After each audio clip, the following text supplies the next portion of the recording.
Hello everyone and welcome to Bevins Bricks, and it's time for another Lego barn update. First thing I want to point out is that I got all my lights rewired and hung. As you can see, there is no more lights hanging on the wall, or leaning against the wall anyway.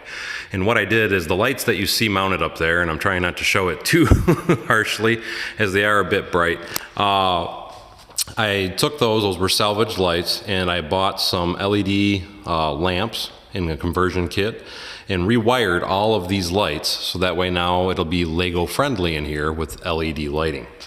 Now next I want to point out a few other things because I kind of changed directions a little bit. Now on my last video I said I was going to paint the walls and then move everything out so that way this particular portion of the build would be ready.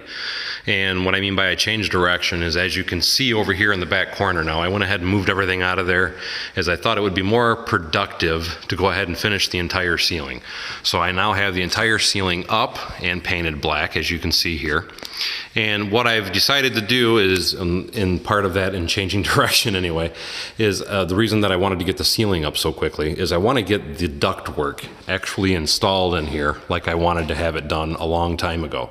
And I can't do that ductwork, as you can see the pile of it over here, until I had that ceiling up. And that'll be the last of my really big expenses, except for the flooring, mind you.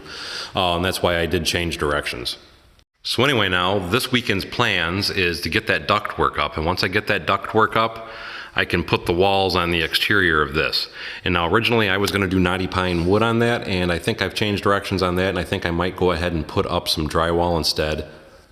And now the reason for that change is the same reason that I do a lot of things. It's cost effective. I can get this entire wall behind me, as you see here. I can get the door framed in, I can get the walls up with the drywall, and I should have that done, I'm hoping, by my next update video, which will be next weekend. So to me, I'm hoping that you're going to see a lot of progress, and to me the lot of progress is going to be the ductwork running above my head, and then hopefully the corner area that you see behind me all drywalled and ready to paint. Now with all that said, I am still shooting for, the last video I said 4 weeks, I'm still shooting for a 3-week deadline. I'm really pushing myself hard to get as much work as possible done, as I really want to get my Lego in here and get back to building, as I'm really excited, and I feel like I'm finally getting ready to cross the finish line with as close as I've gotten here. So as always, I just want to say thank you, each and every one of you, for your continued support and watching my videos and clicking my links, of which I will have links in the description and the comments section of this video below. Again, I couldn't be doing all this without you guys, and I appreciate the constant support. So as always, thanks for coming to Bevins Bricks. Don't forget to like, subscribe, and share below, and we'll see you next time on Bevins Bricks.